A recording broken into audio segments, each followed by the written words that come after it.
काल एकत्र आंदोलन झालं. उबाठा आणि मनसेचं अट्ट्यावरून राज ठाकरेंना साथ घातली. एक आव्हान निर्माण करण्याचा मुंबईत प्रयत्न होतो आहे मनसे आणि उबाठाद्वारे. कोणाला आव्हान? मला असं वाटतं की दोन्ही भावांनी काय करावं हे त्यांचा कौटुंबिक विषय आहे आणि म्हणून ते बरोबर आले काय काय नाही बरोबर आले काय. कोणाचंही कुटुंब अगर एकत्र येत असेल, जुळत असेल, वाद मिटत असतील, ती चांगलीच गोष्ट आहे. त्याच्यामध्ये काय आम्हा लोकांना विचार करणं, दखल घेणं, दुःख होण्याचं काही कारण नाही. शेवटी ठाकरे कुटुंब म्हणून एकत्र येत असतील तर चांगलीच गोष्ट आहे. पण ज्यांनी ठाकरे कुटुंब त्यावेळी तोडलं ते आज जोडण्याची भाषा करतायत. उदाहरण आपल्याला माहिती असेल, तेव्हा राजसाहेबांनी जेव्हा शिवसेना सोडली तेव्हा संजय राऊतची गाडी राजसाहेबांच्या कार्यकर्त्यांनी जाळली होती. तसंच अन्य लोक पण आहेत जे त्यावेळी शकुनी मामाच्या भूमिकेमध्ये होते. पण आज मोठे दोन्ही भावांनी किती एकत्र आलं पाहिजे एवढे लेक्चर देत बसत आहेत आणि म्हणून त्यांचे वाद मिटत असतील तर माझ्या त्यांना शुभेच्छा आहेत. सुधाकर बडगुजर सलीम कुत्ता प्रकरण जे तुम्ही काढलेलं होतं त्यावर आता ते बडगुजर जे आहे ते भाजप येण्याच्या तयारीमध्ये नाही. पण आता ते त्या दिवशी महाराष्ट्राचे मुख्यमंत्री म्हणून आमच्या फडणवीस साहेबांना ते भेटले. अधिकृत निर्णय असा काय झालेला असं माहीत नाही. पण शेवटी ते काय निर्णय घेतील त्याच्यानंतर प्रतिक्रिया देणं योग्य आहे. पण आता हकालपट्टी झालेली आहे. आत्ताच त्याबद्दल मी थोडा अगोदर ऐकलेलं आहे.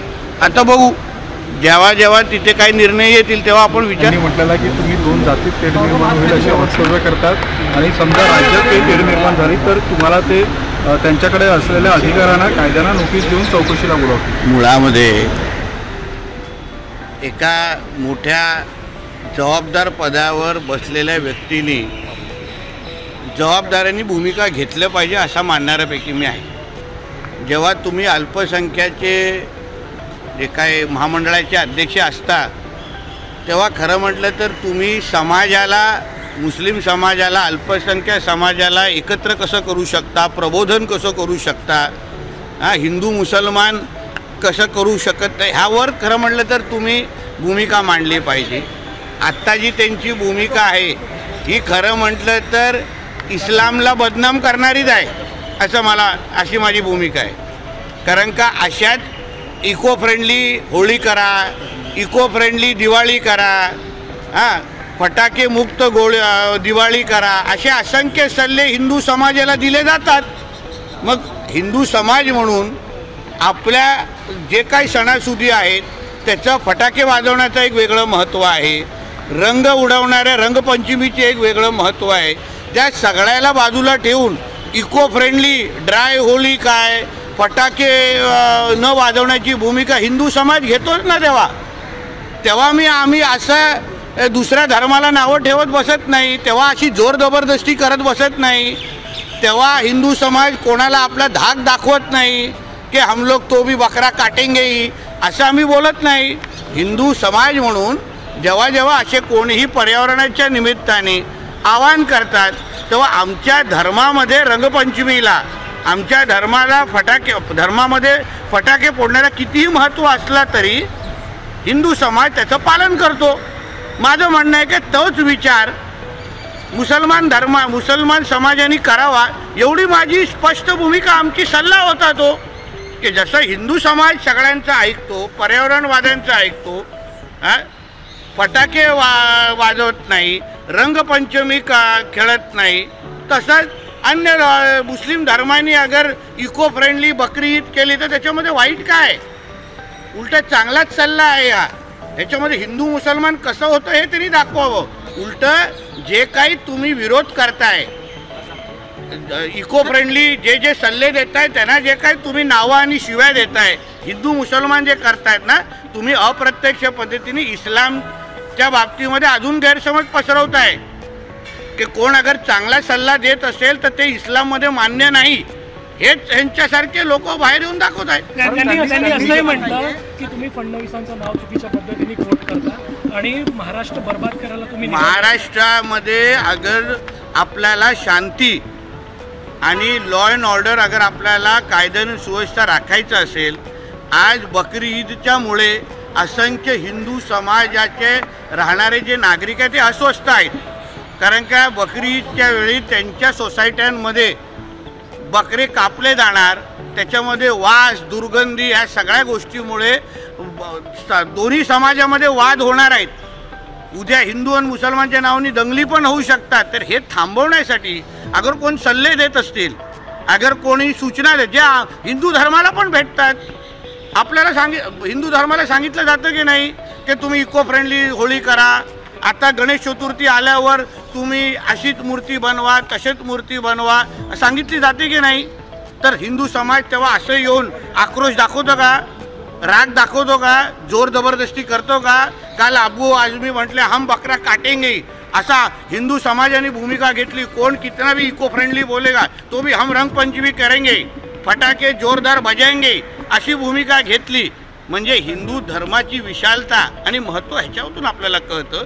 आणि इस्लामबद्दल हे जे काही गैरसमज स्वतःच पसरवत आहेत, म्हणून कोण महाराष्ट्र बर्बाद करत आहे, कोण इस्लामबद्दल चुकीची माहिती पसरवत आहे आणि कोण फडणवीस साहेबांच्या नावाची बदनामी करताय ना, हे महाराष्ट्र खुल्या डोळ्यांनी पाहत आहेत. म्हणून मी ते शेवटी अल्पसंख्याकचे ह्याचे महामंडळाचे अध्यक्ष आहेत, त्यांना मी सल्ला देतो, तुम्ही विचारपूर्वक मी काय बोललो त्याच्याबद्दल विचार करा.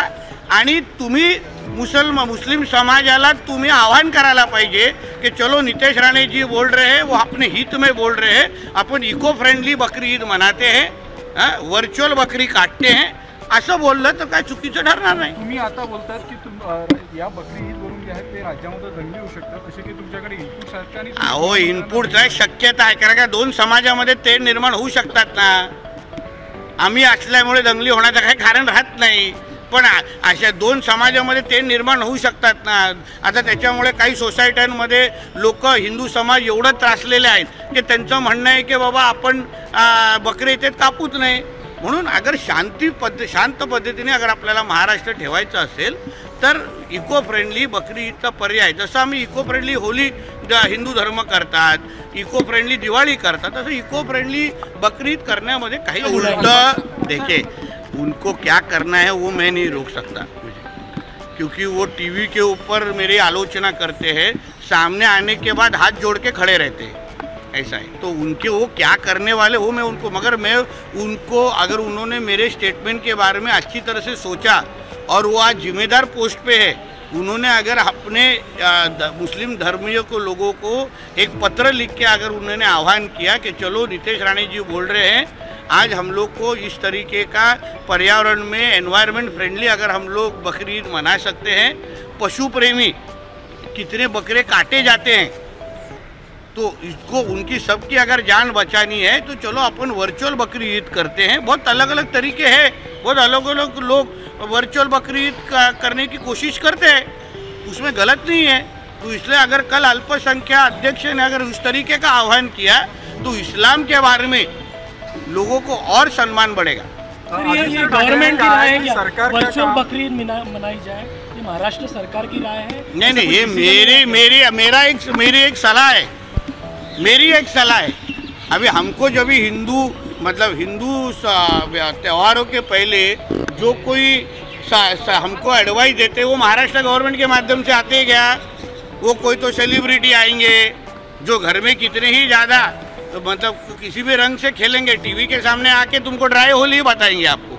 हाँ, फिर पटाखे बोलने वाले तो कोई संस्था है जो इस तरीके के सिर्फ हिंदू धर्म के त्योहार के पहले ही आते हैं. ऐसे बहुत सारे हैं, उनको वो क्या कोई गवर्नमेंट एफिलेटेड थोड़ी है. आदित्य ठाकरे ने कहा है कि सरकार का काम ये नहीं है कि कौन सा धर्म किस तरह से त्यौहार मनाए, सरकार का काम है कि जो 4 आतंकवादी पहलगाम से गायब हुए उन्होंने अपना सरनेम अभी ठाकरे बदल देना चाहिए और आदित्य खान, आदित्य शेख ऐसा कुछ रखेंगे ना तो उनसे मुंह से बातें फिर और अच्छी लगी. तो अभी बाला साहब का पोता इस तरीके की अगर बातें कर रहा होगा ना तो ठाकरे सरनेम लगाने के लिए वो लायक नहीं है. कल राहुल गांधी ने एक बयान दिया जिसमें वो कह रहे हैं कि नरेंद्र ने सरेंडर कर दिया. राहुल गांधी को अभी क्या उसके बारे में कम बोलेंगे तो उतना अच्छा है. नरेंद्र मोदी जी ने जो ऑपरेशन सिंदूर के माध्यम से जो उनकी कांग्रेस की सरकार सालों साल नहीं कर पाई, वह हमारे मोदी जी ने ऑपरेशन सिंदूर के माध्यम से हमारे बहनों के माताओं की बहनों की सिंदूर का रक्षा करने का काम ऑपरेशन सिंदूर के माध्यम से किया है। इसलिए राहुल गांधी जी को समझेगा नहीं, जो बहुत इधर किधर सरेंडर होते, अगर उसकी यादी हम लोग ने आपको दी ना तो उनको आप देश में लेंगे नहीं। राष्ट्रवादी काँग्रेस पंजाब के मुख्यमंत्री भगवंत मान ने कहा है कि वन नेशन वन सिंधु, ऐसा उन्होंने कहा है। मैंने बेस्ट स्टेटमेंट सुना। राष्ट्रवादी काँग्रेस अनुपस्थित होती, इंडिया आघाडीची जी बैठक होती, आता त्याची काय कारणं असतील ते मला माहीत नाही, कोण कुठे उपस्थित देतात नाही राहतात, मी काय त्यांच्या घरात वॉचमॅनचं काम करत नाही।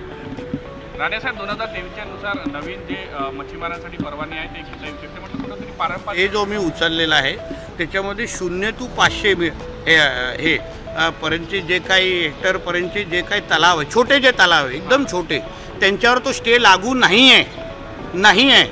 आदरणीय मुख्यमंत्र्यांनी आम्हाला पहिलं आम्ही सरसकट स्टे उचललेला, मग आदरणीय मुख्यमंत्र्यांनी आम्हाला विनंती केली, आम्हाला आदेश दिले की नितेशजी ह्या एवढे जे काही छोटे जे मच्छीमार आहेत, जे पारंपरिक मच्छीमार आहेत, ज्यांच्या तलावाची साईजच छोटी आहे, त्यांना तुम्ही या स्टेच्या प्रक्रियेतून वगळा, म्हणून तिथे स्टे लागू आहे। अन्य सगळ्या म्हणजे त्याच्या 500च्या वरच्या ह्याच्यामध्ये स्टे उचलला गेलेला आहे, जेणेकरून उद्या स्पर्धा होणार, कॉम्पिटिशन होणार, आमचं गोड्या पाण्यातलं मासेमारीचे उत्पादन वाढणार। आज आम्ही देशामध्ये 16व्या क्रमांकावर आहोत गोड्या पाण्याच्या मासेमारीमध्ये। आम्हाला पहिले 5 मध्ये जायचं आहे, उत्पादन वाढवायचं आहे। विदर्भ आणि या उर्वरित महाराष्ट्र मच्छीमारांना आम्हाला खऱ्या अर्थाने आर्थिक सक्षम करायचं आहे मासेमारीच्या माध्यमातून, आणि म्हणून तो स्टे उचललेला आहे आणि त्याचे चांगले परिणाम आम्हाला दिसून येत आहे। उत्पादन वाढीत नक्कीच वाढणार, वाढ झालेली आहे का आता तरी? ग्रोथ होता दिसतंय आम्हाला। कारण का पहिलं काय व्हायचं, एक ठेका 30-40 वर्ष एका व्यक्तीला दिला जायचं, तो नेमकं किती उत्पादन करतोय तो सरकारला त्याची नोंद पण व्हायची नाही। आता कॉम्पिटिशन झाल्यानंतर आम्हा लोकांना कळेल कोणाची किती क्षमता आहे, खरंच त्या तलावामध्ये उत्पादन किती होत आहे, सरकारकडे नोंद व्हायला सुरू झालेली आहे। एकदा नोंद व्हायला सुरू झाल्यानंतर त्यांना सरकारी मदत जे मच्छीमार खातं म्हणून जे आम्हाला द्यायची आहे, काही सबसिडी द्यायची आहे का, काही आर्थिक मदत। नवीन घडामोडी पाहण्यासाठी आजच आम्ही मुंबईकर 24 तासला लाईक करा, सबस्क्राईब करा आणि अपडेट रहा।